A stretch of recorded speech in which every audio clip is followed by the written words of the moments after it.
In a small, aging school building, the hallways echoed with the whispers of forgotten secrets. During a routine lockdown drill, the students huddled in their classrooms, their breaths visible in the cold air. But something was off. The walls seemed to pulse, as if they held a dark secret. As the minutes dragged on, the whispers grew louder. The teacher, Mrs. Lawson, tried to maintain order, but her voice trembled. She glanced at the walls, noticing strange symbols etched into the paint. The students exchanged fearful glances, their eyes wide with terror. Then, the walls began to speak. A raspy voice emerged, weaving tales of tragedy and despair. It told of a student who had vanished during a lockdown years ago, leaving behind only a blood-stained notebook. The walls recounted the boy's desperate pleas for help, his fading cries echoing through the empty corridors. Mrs. Lawson stumbled backward, her mind unraveling. The walls revealed more stories.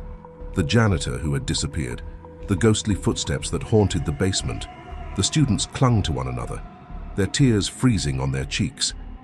When the lockdown finally ended, the walls fell silent, but the whispers lingered, haunting their dreams. Mrs. Lawson resigned the next day, unable to forget the secrets hidden within the very structure of the school. In a different school during a lockdown, a teacher named Mr. Harris faced an eerie situation. His classroom was always empty during drills. No students, no desks, just a single chair in the center.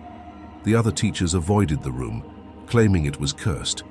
Mr. Harris dismissed the rumors until one day during a lockdown, he heard a faint scratching sound. He turned to see the chair rocking back and forth as if someone sat there, but the room remained empty. The scratching grew louder and Mr. Harris approached the chair.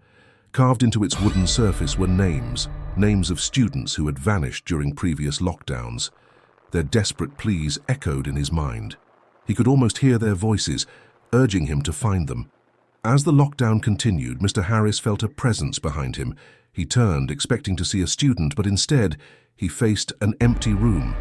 The chair stopped rocking, and the names faded, leaving only one: his own.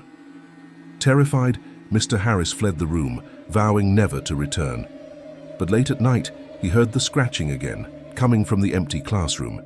The names whispered to him, promising answers if he dared to listen. At St. Mary's Orphanage, lockdowns were common due to its remote location.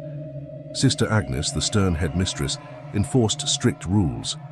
But during one lockdown, the children noticed shadows moving in the basement, a place forbidden to them. Curiosity got the better of two siblings, Emily and James. They crept down the narrow stairs, their flashlights revealing ancient symbols on the walls. The shadows danced, whispering forgotten prayers. Emily gasped as she saw a figure, a nun in tattered robes. Sister Agnes had never mentioned other nuns, but this one beckoned to them. "Help me," she pleaded. "I've been trapped here for centuries." The children listened as the nun recounted her story, the betrayal, the curse that bound her to the basement.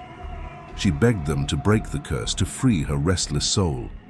Emily and James vowed to help. They deciphered the symbols, performed the ritual, and the nun vanished, leaving only a faint echo. But as they ascended the stairs, they heard her whisper, "Thank you. Now beware the shadows. They hunger for new souls. Remember these tales when you hear the lockdown bell. For within those walls, truth and terror intertwine, waiting to be revealed in the darkest hours."